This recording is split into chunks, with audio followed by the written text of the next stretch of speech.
My name is Charlie Croker. A year ago, me and my team pulled off a score that should have set us all up for good. 260 bricks of gold bullion, freshly minted in Indonesia. It was one last big job for all of us in Venice. Or so we thought. There was one thing we hadn't planned on. One of the team, Steve Bandel, decided he wanted it all. In minutes, the heist of our lives vanished. Steve shot our safecracker, John Bridger, an old pro who was my mentor. Probably more than that. I dragged him out of retirement for this one last big score. He could never resist, and it cost him his life. Steve shot him, left us all for dead, and then took it all. Every last damn shiny brick. But you know what? Good things come to those who wait. A year later, I learned that Steve was in L.A., and had used some of that gold to payroll a wall of guards around him. He thought he was home free, but we had one advantage. He also thought we were all dead. Oh no, we were nowhere near dead, and it was time to get that gold back. Time to get some payback for the Italian job.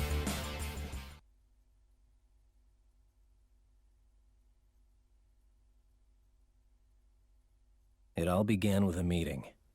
John Bridger was gone. But he had a daughter, Stella. She was as good as he was, and a lot better looking. I called her. Though she blamed me for her father's death, she agreed to meet me. It was going to be a tough sell.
Stella wasn't interested.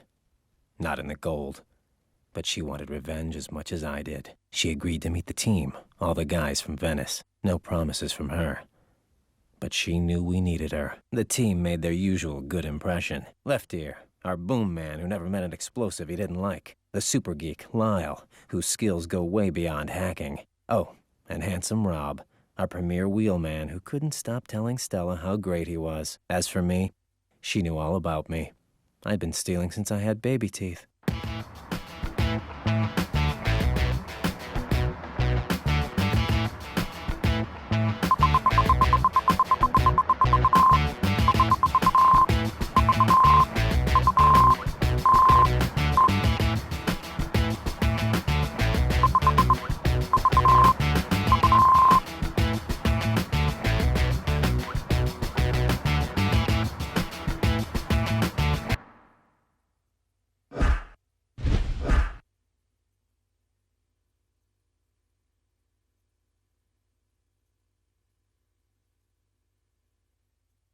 Revenge is such a powerful motivator. Stella came on board. My team was set. And the plan? Find Steve, find where he's hiding the gold, and then take it all from him. Easy, huh? But first we needed to get some wheels and fake IDs. Handsome Rob was all over it. He had the IDs waiting for us at Skinny Pete's golf range in the hills. So we had to get there and then rent the wheels. What could go wrong? Stella and I took a nice little ride.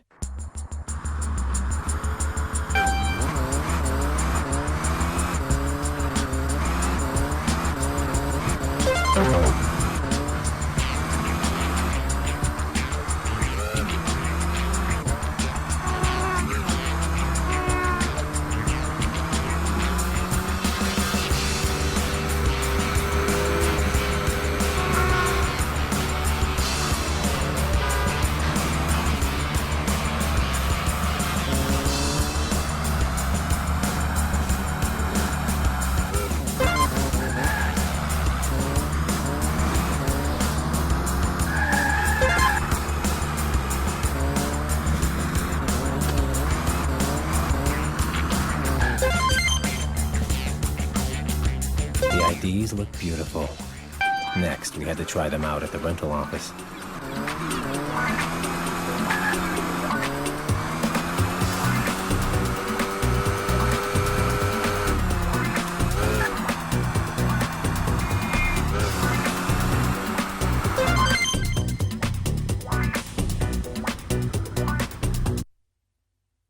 Sometimes Handsome Rob can be a little overconfident. Turns out the IDs weren't quite as perfect as we thought. Now we had the cops after us.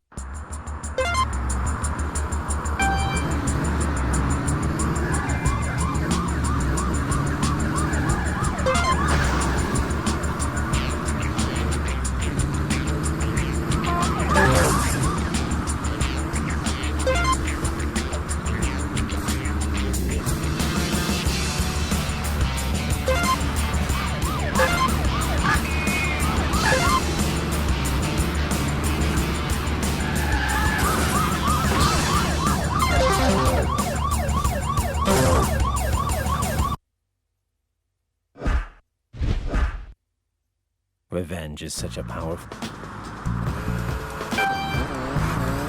Rob can be a little overconfident.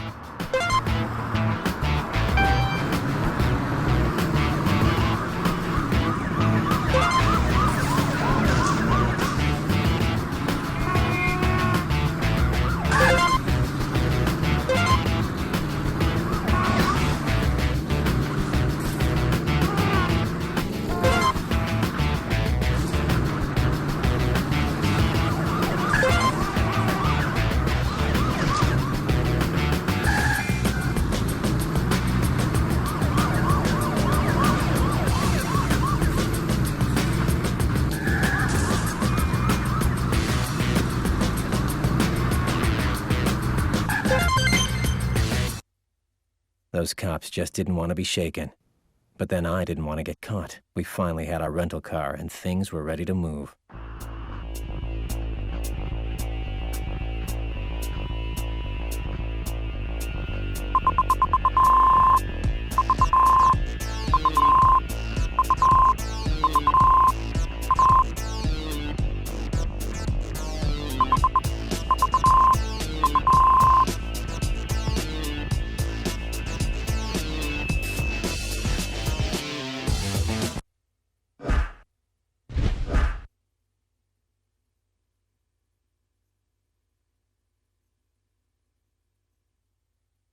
We suspected Steve would be sitting on all the gold in LA where he could watch it. But we had a little problem. Once we had it, how were we going to get it out of town? We needed fast cars. Cars that could cut through the LA traffic. Cars that could ride anywhere. We needed Mini Coopers. I sent Handsome Rob and Stella to pick up a pair.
suspected Steve.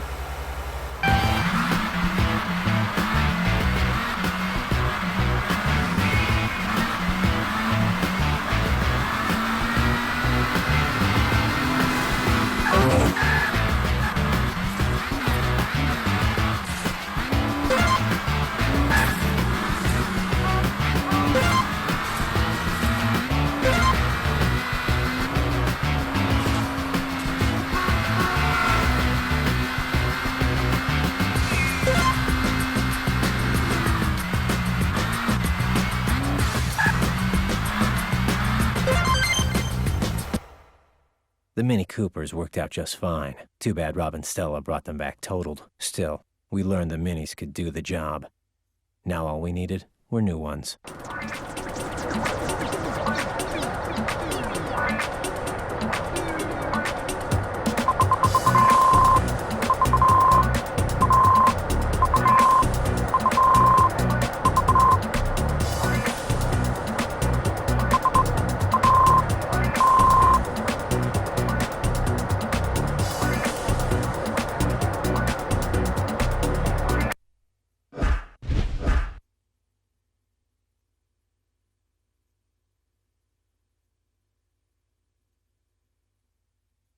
A good plan is all about the details. We had the right vehicles. The Minis could carry the gold and run the sidewalks if we needed them to. But where was Steve's house, and where was the gold? Two big details. Lyle could track Steve. We just needed a van to hide the gear in.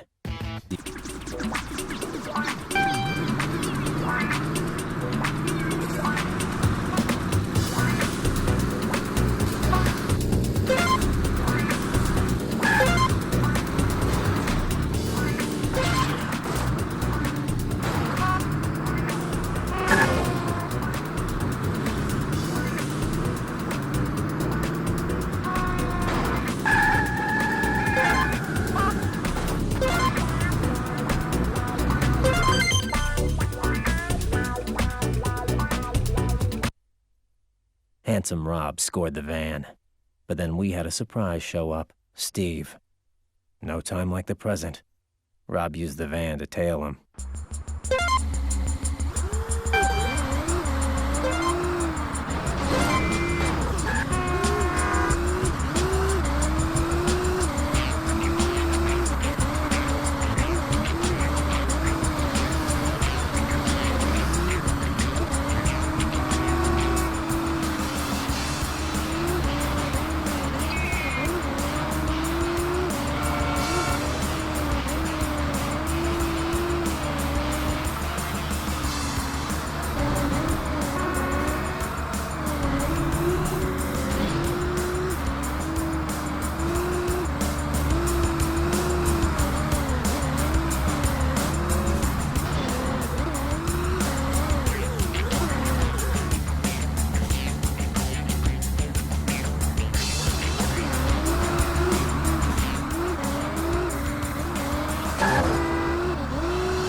Handsome Rob lived up to his billing. He pulled off about as neat a tale as they come.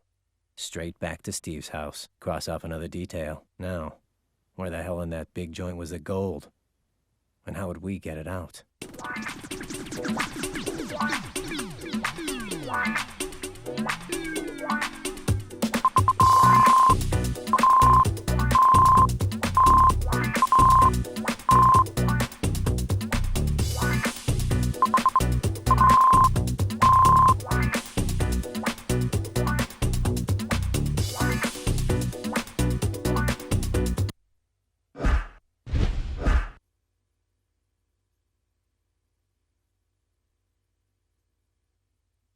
Now that we knew where Steve lived, Lyle got the van ready to do a little reconnaissance, and we also knew that the minis were the right wheels for the job. Only thing is, we needed 3 new ones after Rob and Stella's road test. The 3 of us would have to go after the new minis and hope the cops didn't mind too much.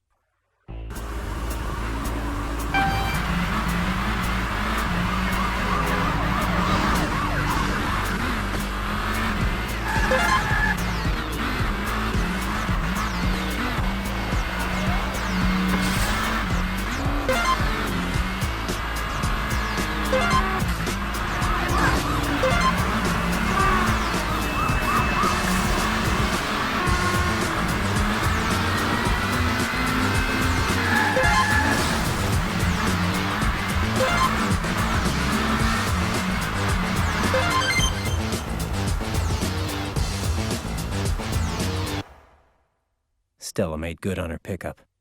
1 mini down, 2 to go.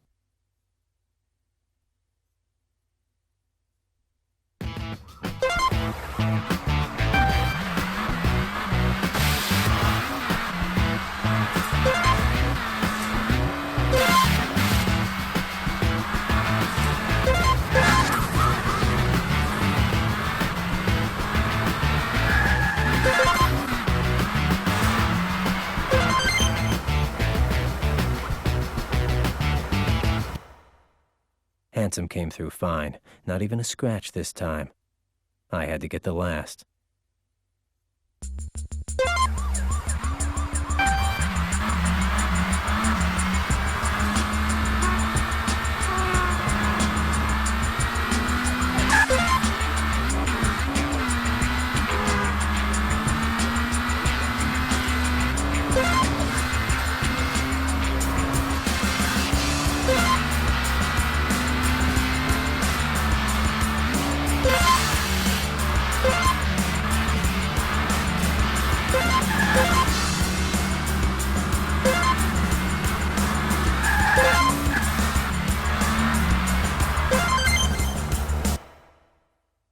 I brought in the third.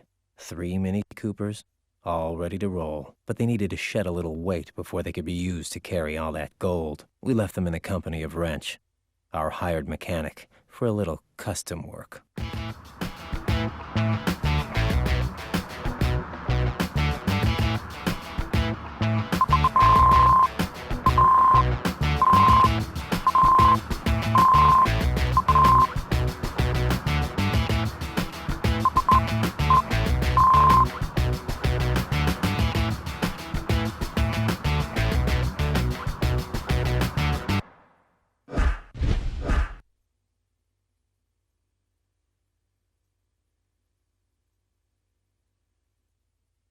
We watched Steve's place, but nothing went in and nothing came out. I knew what we had to do. Someone had to get inside. So Lyle blows Steve's cable, calls the service. We reroute the call and send in our own technician. But the fact that Steve knew all of us meant that our cable guy would have to be Stella. She didn't like the idea. Not at all. But there was no other option. Now all we needed was a cable van and uniform. Place.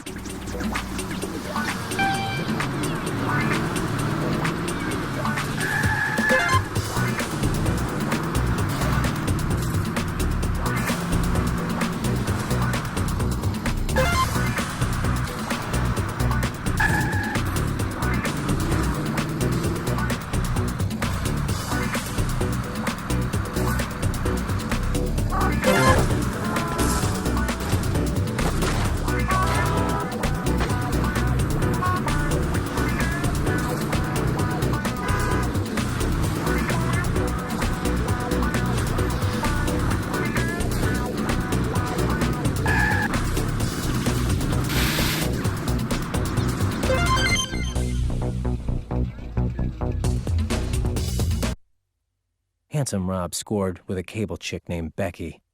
We had our uniform and a van. Too bad he picked up some LA heat on the way back.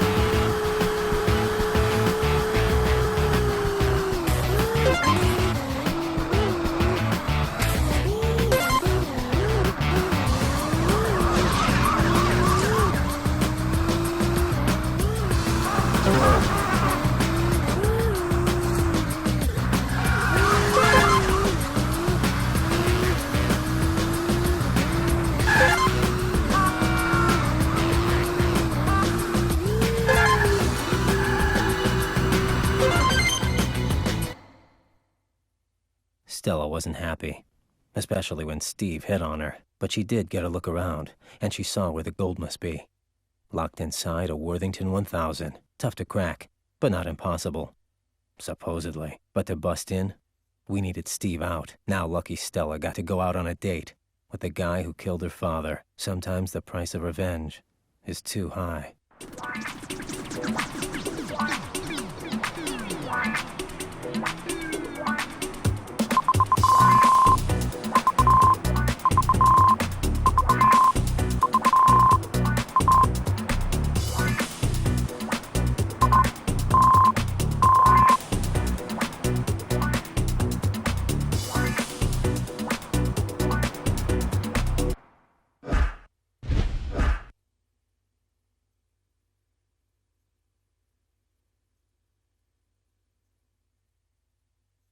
Handsome Rob did the run from Steve's to Union Station, where we would take the gold over and over. His best time? 35 minutes top. Way too slow. Lyle said he could fix that. He just had to hack into the traffic control center and make sure that we got green all the way before Steve got back from his date. But first, Lyle needed his laptop, and then he could pay a little visit to the traffic center. We got moving.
hacked into the center in minutes. A few algorithms later, and the lights flashed green from Steve's all the way to the station. You've got to hand it to him. The kid's a genius. Now we could ride like Rockefeller.